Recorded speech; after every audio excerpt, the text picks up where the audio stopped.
राध्या जैसे ही प्रथम को बचाने के लिए विषकन्या की रहस्यमयी गुफा में पहुंचती है, उसकी नजर सामने बने विवाह मंडप पर पड़ती है। वहां विषकन्या और प्रथम नागदेव की विशाल प्रतिमा के सामने विवाह के लिए बैठे होते हैं। विषकन्या प्रथम को माला पहनाने के लिए आगे बढ़ाती है, तभी राध्या घबराकर जोर से चिल्लाती है, प्रथम सर, रुक जाइए, उसे माला मत पहनाइए। राध्या की आवाज सुनते ही प्रथम रुक जाता है और पीछे मुड़कर उसे देखता है। विषकन्या गुस्से में राध्या की ओर देखकर कहती है, प्रथम, तुम मुझे माला पहनाओ। अगर तुमने मेरी बात नहीं मानी तो मैं तुम्हारी पत्नी राध्या को नहीं छोड़ूंगी।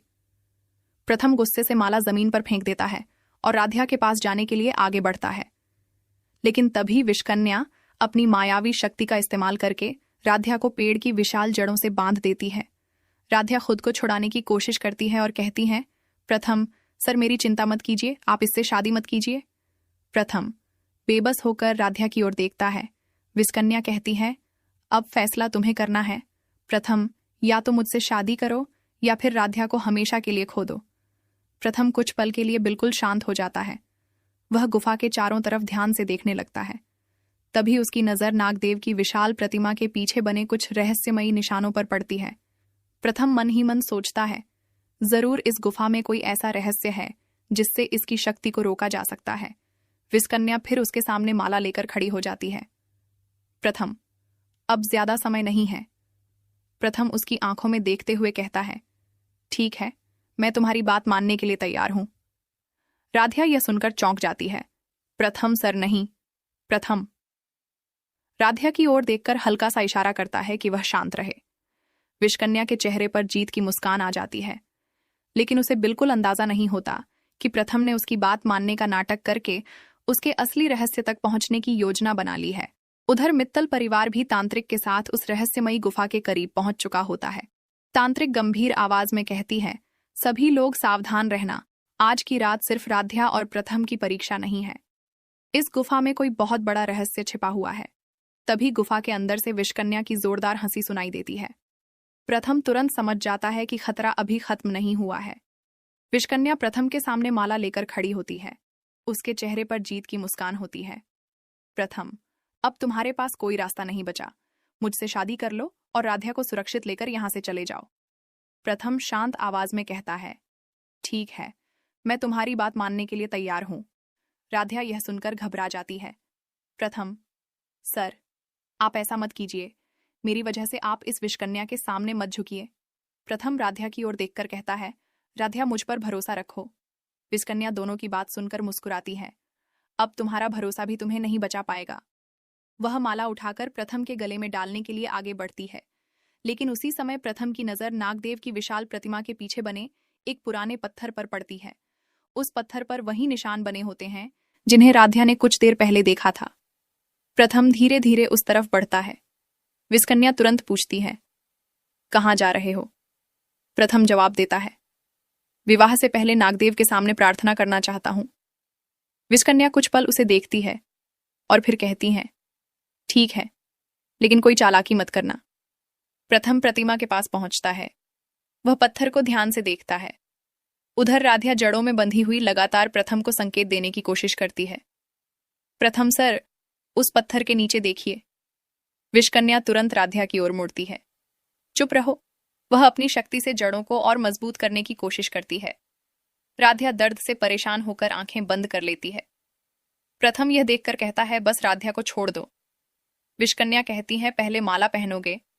उसके बाद प्रथम गुस्से को नियंत्रित करते हुए कहता है, ठीक है। वह माला लेने के लिए वापस मुड़ता है, लेकिन तभी गुफा के बाहर से आवाज आती है। प्रथम चौंक जाता है। मां मित्तल परिवार तांत्रिक के साथ गुफा के अंदर पहुंच जाता है। विषकन्या पीछे हटते हुए कहती है, तुम लोग यहां तक कैसे पहुंचे? तांत्रिक गंभीर आवाज में कहती है, जहां प्यार सच्चा हो वहां तुम्हारी मायावी शक्ति ज्यादा देर तक नहीं टिक सकती। विषकन्या गुस्से में कहती है, तुम मेरे रास्ते में फिर आ गई। तांत्रिक आगे बढ़ती है, आज तुम्हारा सामना सिर्फ मुझसे नहीं बल्कि उस सच से होगा जिसे तुम इतने समय से छिपा रही हो। विषकन्या अचानक गुफा की सारी रोशनी बुझा देती है। चारों तरफ घना अंधेरा छा जाता है। रजनी घबराकर प्रथम को पुकारती है।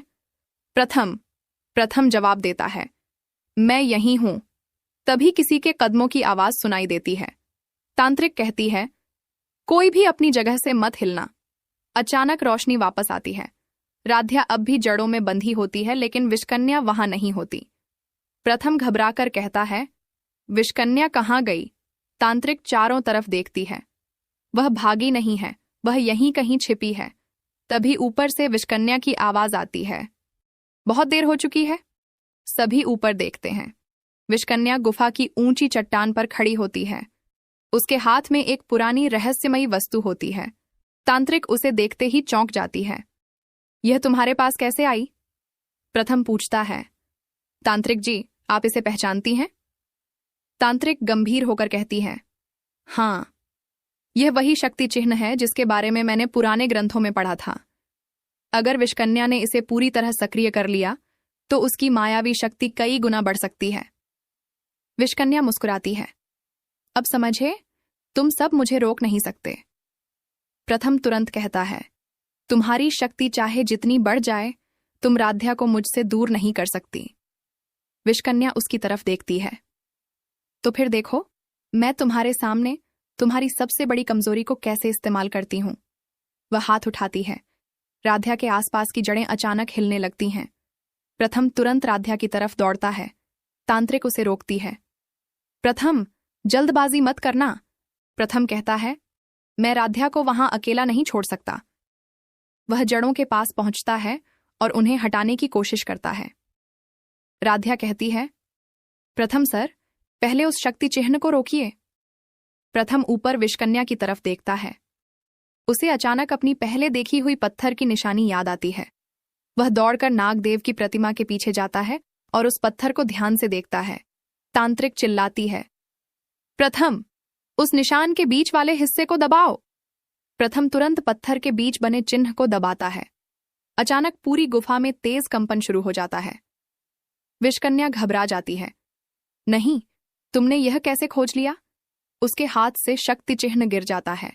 तांत्रिक तुरंत मंत्र पढ़ना शुरू करती है। गुफा में मौजूद जड़ों की पकड़ कमजोर होने लगती है। प्रथम राध्या को जड़ों से बाहर निकाल लेता है। राध्या सुरक्षित होते ही प्रथम से कहती है, मुझे पता था आप मुझे बचाने जरूर आएंगे। प्रथम कहता है, जब तक मैं तुम्हारे साथ हूं, तुम्हें कोई अकेला नहीं कर सकता। विषकन्या यह देखकर गुस्से से भर जाती है। तुम दोनों को लगता है कि तुम जीत गए? वह जमीन पर पड़े शक्ति चिन्ह को फिर उठाती है। तांत्रिक चौंक जाती है। नहीं, इसे मत उठाना। लेकिन विषकन्या उसे उठा लेती है।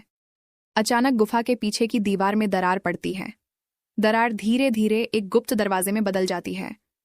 दरवाजा खुलते ही अंदर से एक रहस्यमयी आवाज आती है, विषकन्या, अब उन्हें अंदर लेकर आओ। सभी लोग स्तब्ध रह जाते हैं। प्रथम राध्या का हाथ पकड़ लेता है। यह आवाज किसकी है? विषकन्या पहली बार डरती हुई दिखाई देती है। वह धीरे से कहती है, जिसके आदेश के बिना मैं एक कदम भी नहीं उठा सकती, वही अब तुम्हारे सामने आने वाला है। तांत्रिक का चेहरा गंभीर हो जाता है। तो आखिरकार असली दुश्मन सामने आने वाला है। गुफा का दरवाजा पूरी तरह खुल जाता है। अंदर घना अंधेरा होता है और तभी उस अंधेरे में दो चमकती हुई आंखें दिखाई देती हैं। प्रथम राध्या को अपने पीछे कर लेता है। वह कहता है, जो भी हो, अब मैं राध्या को तुम्हारे हवाले नहीं होने दूंगा। अंधेरे से आवाज आती है, प्रथम, तुम्हें अभी अपनी सबसे बड़ी भूल का पता नहीं है। गुफा का दरवाजा अचानक बंद। आज की कहानी में राध्या प्रथम को बचाने के लिए विषकन्या की रहस्यमयी गुफा तक पहुंच जाती है, लेकिन वहां उसका सामना एक ऐसे रहस्य से होता है जो उसकी पूरी ज़िंदगी बदल सकता है। दूसरी तरफ प्रथम की हालात लगातार बिगड़ती जा रही है और समय भी राध्या के हाथ से निकलता जा रहा है। क्या राध्या इस खतरनाक रहस्य को सुलझाकर प्रथम को विषकन्या के जहर से बचा पाएगी? क्या विषकन्या का सच सबके सामने आएगा? जानने के लिए देखते रहिए सीरियल अड्डा।